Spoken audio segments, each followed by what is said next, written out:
Friends, आप सभी का स्वागत है आपके अपने यूट्यूब चैनल बोर्ड एग्जाम्स पे। तो दोस्तों, इस वीडियो में हम बात करने वाले हैं कक्षा 11वीं वार्षिक परीक्षा 2023-24 विषय आपका केमिस्ट्री का पेपर जो होने वाला है कल, यानी कि आपका जो पेपर होगा 21 मार्च को, जो आपका केमिस्ट्री का पेपर होने वाला है कक्षा 11वीं का, उसका हम कंप्लीट पेपर सॉल्यूशन इस वीडियो में करने वाले हैं। ठीक है, अगर आपने अभी तक हमारे यूट्यूब चैनल को सब्सक्राइब नहीं किया है तो यूट्यूब चैनल को सब्सक्राइब कर लीजिए, ताकि आने वाले जो आपके पेपर्स होने वाले हैं उनकी नोटिफिकेशन सबसे पहले आपको मिल जाएगी। ठीक है, तो चलिए शुरू करते हैं बिना किसी टाइम को वेस्ट किए। कक्षा 11वीं वार्षिक परीक्षा 2023-24 विषय रसायन शास्त्र यानी कि केमिस्ट्री का पेपर हम सोल्व करने वाले हैं। ठीक है, 70/70 की तैयारी इस यूट्यूब चैनल पर कराई जाती है, तो इस यूट्यूब चैनल को आप सब्सक्राइब कर लीजिए। साथ ही में 12th की भी शुरुआत बहुत जल्दी करने वाला हूं मैं, तो 11वीं जैसे ही आप करेंगे वैसे ही जुड़ जाइएगा मेरे साथ। इस यूट्यूब चैनल पर ही तैयारी कराई जाएगी कक्षा 12वीं की। ठीक है, चलिए जी शुरू करते हैं बिना किसी टाइम को वेस्ट किए।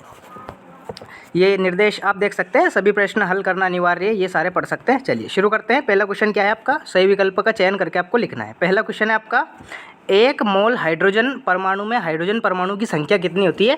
ठीक है, क्या क्या ऑप्शन दे रखे हैं। पहला है 6.022 इंटू 10⁻23, दूसरा है 6.012 इंटू 10⁻23, तीसरा है 6.012 इंटू 10⁻22 और चौथा है आपका 6.022 इंटू 10⁻22। तो क्वेश्चन का राइट आंसर आ जाएगा आपका ए ऑप्शन, यानी कि 6.022 इंटू 10⁻23 परमाणु। ठीक है, ए ऑप्शन इस क्वेश्चन का करेक्ट आंसर आने वाला है। अगला देखते हैं, निम्नलिखित में से किसमें अयुग्मित इलेक्ट्रॉनों की संख्या सर्वाधिक है। ठीक है, अयुग्मित इलेक्ट्रॉनों की संख्या आपको बतानी है।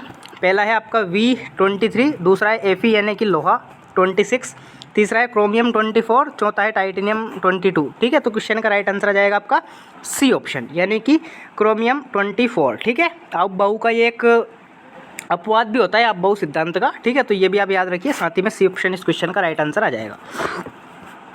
नेक्स्ट है आपका थर्ड क्वेश्चन, उत्कृष्ट गैस तत्वों की इलेक्ट्रॉन लब्धि एंथैल्पी क्या होती है। ठीक है, पहला है निम्न होती है, दूसरा है लगभग शून्य होती है, तीसरा है उच्च होती है, चौथा है बहुत उच्च होती है। ठीक है, तो क्वेश्चन का राइट आंसर आ जाएगा आपका बी ऑप्शन, यानी कि लगभग शून्य होती है। नेक्स्ट है आपका संयोजकता कोश इलेक्ट्रॉन युग्म प्रतिकर्षण सिद्धांत VSEPR का प्रतिपादन किया, किसने किया था ये। तो क्वेश्चन का राइट आंसर डायरेक्ट मैं आपको बता देता हूँ, डी ऑप्शन, यानी कि सिज्विक एवं पोवेल ने। ठीक है, डी ऑप्शन इस क्वेश्चन का राइट आंसर आ जाएगा। अगला है आपका एंथैल्पी H दाब प्री यानी कि प्रेशर, आयतन यानी कि वॉल्यूम एवं आंतरिक ऊर्जा यानी कि U के बीच आपको संबंध बताना है। तो आपने पढ़ा होगा, क्वेश्चन का राइट आंसर आ जाएगा आपका सी ऑप्शन, यानी कि U बराबर H प्लस PV। ठीक है, ये इसका राइट आंसर आ जाएगा। छठा है आपका इथाइल अल्कोहल यानी कि एथिल अल्कोहल का IUPAC नाम आपको बताना है। ठीक है, पहला है आपका प्रोफेनॉन, दूसरा है एसीटोन, तीसरा है ब्यूटेनॉन, चौथा है प्रोपेनॉल। ठीक है, तो क्वेश्चन का राइट आंसर आ जाएगा आपका बी ऑप्शन, यानी कि एसीटोन इस क्वेश्चन का करेक्ट आंसर आ जाएगा। तो इस प्रकार से आपके सही विकल्प हो जाएंगे। अगला है आपका रिक्त स्थानों की पूर्ति आपको करना है। चलिए, पहला क्या है, 1 मोल ऑक्सीजन गैस एक मोल ऑक्सीजन गैस में अणुओं की संख्या आपको बतानी है। तो देखिए, इसकी अणुओं की संख्या कितनी हो जाएगी, 6.02 इंटू 10⁻23। ये इस क्वेश्चन का राइट आंसर आ जाएगा फर्स्ट का। ठीक है, चलिए अगला क्या है, क्रोमियम परमाणु का भाई इलेक्ट्रॉनिक विन्यास आपको बताना है। तो इसमें 3d5 और 4s1। ठीक है, ये आपका अंतिम इलेक्ट्रॉनिक विन्यास होता है आप बहु के नियम से, तो इसका आप ध्यान रखिए। अगला है, सर्वाधिक विद्युत ऋणात्मक तत्व कौन सा है। सभी को पता है फ्लोरीन जो आपका है, ये सबसे विद्युत ऋणात्मक तत्व है फ्लोरीन। ठीक है, फ्लोरीन इस क्वेश्चन का राइट आंसर आ जाएगा। अगला है आपका ऊष्माक्षेपी अभिक्रिया के लिए डेल H रिक्त स्थान होता है जहां अभिक्रिया के दौरान ऊष्मा उत्सर्जित होती है। ठीक है, तो डेल H हमेशा 0 से छोटा होता है, तो आपको ऐसे लिखना है डेल H छोटा है 0 से। ठीक है, इस प्रकार से आपको लिखना है। अगला है आपका मानक हाइड्रोजन इलेक्ट्रोड विभव रिक्त स्थान है, तो शून्य होता है, आप सभी को पता है, शून्य इसका राइट आंसर आ जाएगा।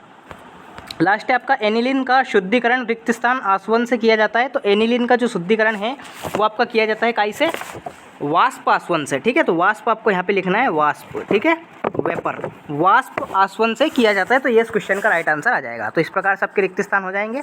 अगला है आपका सही जोड़ी बनाकर आपको लिखना है। चलिए, पहला क्या है आपका, पहला है डाल्टन। डाल्टन को आप कैसे मैच करेंगे, डाल्टन ने आप सभी को पता है क्या किया था, डाल्टन ने परमाणु सिद्धांत दिया था, तो डाल्टन को आपको मैच करना है परमाणु सिद्धांत से।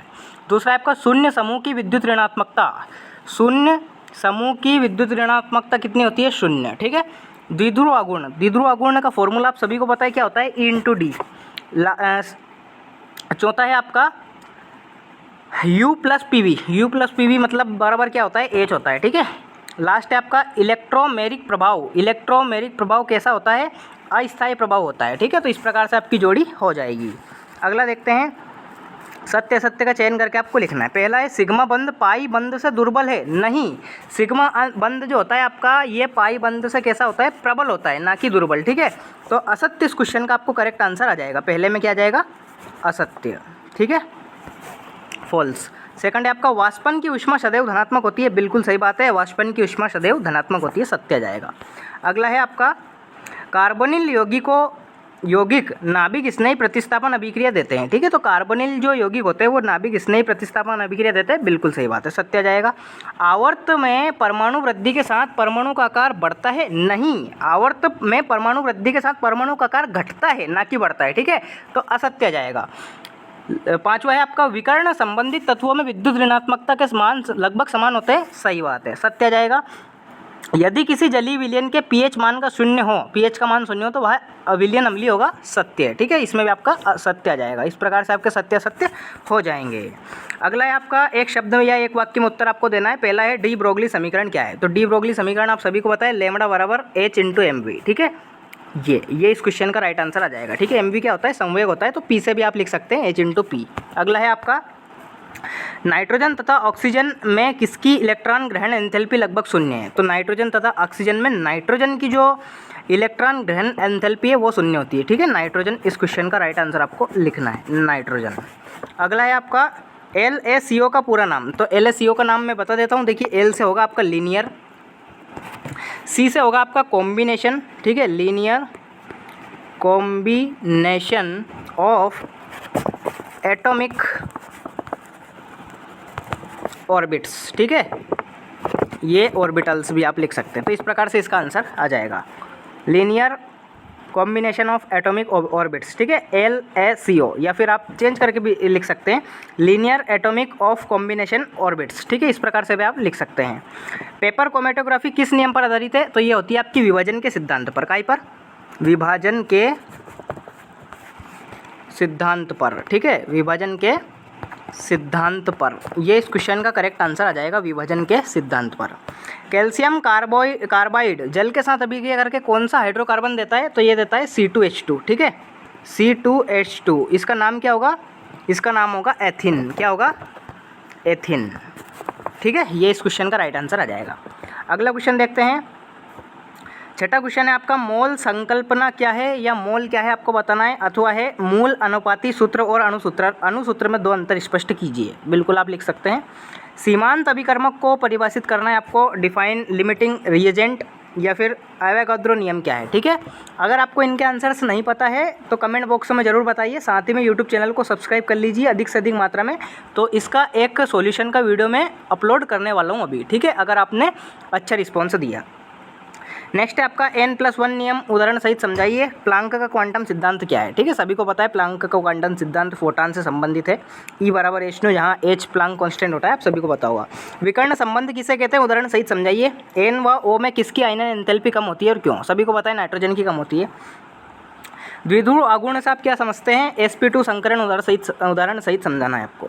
द्रव्य अनुप्राति क्रिया का नियम क्या है, आर्हीनियस अवधारणा के आधार पर अम्ल क्षार को परिभाषित आपको करना है, बिल्कुल सभी को पता है, लुईस क्षार, लुईस अम्ल, ये सभी को पता होगा। योगात्मक रेडॉक्स अभिक्रिया को परिभाषित कीजिए, क्रियात्मक समूह को परिभाषित कीजिए। 13वां है आपका कार्बोकेटायन की संरचना आपको बनाना है, या फिर प्रेरणिक प्रभाव और इलेक्ट्रोमेरिक प्रभाव में कोई 3 अंतर आपको बताना है। अगला है आपका 14वां क्वेश्चन, परमाणु और अणु में कोई 3 अंतर या फिर स्थिर अनुपात का नियम उदाहरण देकर आपको समझाना है। हुंड का अधिकतम बहुलता का नियम उदाहरण सहित समझाइए, अथवा है आप बहु का सिद्धांत क्या है, उदाहरण सहित समझाइए। आप बहु का सिद्धांत तो मोस्ट टाइम पे क्वेश्चन है, ये परीक्षा में आ चुका है, ये मान लीजिए आप, ठीक है।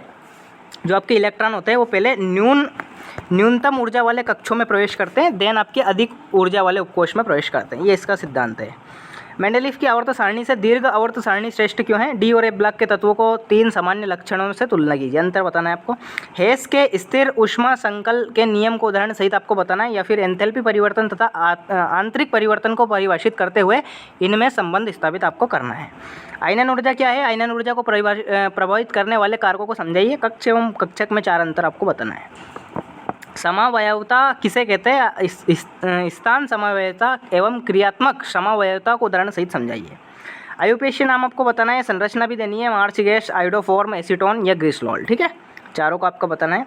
एथिलीन बनाने की प्रयोगशाला विधि, संयंत्र का चित्र, अभिक्रिया का समीकरण, विधि का वर्णन। लास्ट है आपका निम्नलिखित पर संक्षिप्त टिप्पणी, मुक्त मूलक, कार्बोकेटायन। ठीक है, ये आपको बताना है। चलिए जी, तो इनका पर अगर आप सॉल्यूशन पाना चाहते हैं तो वीडियो में कमेंट सेक्शन में ज़रूर बताइए।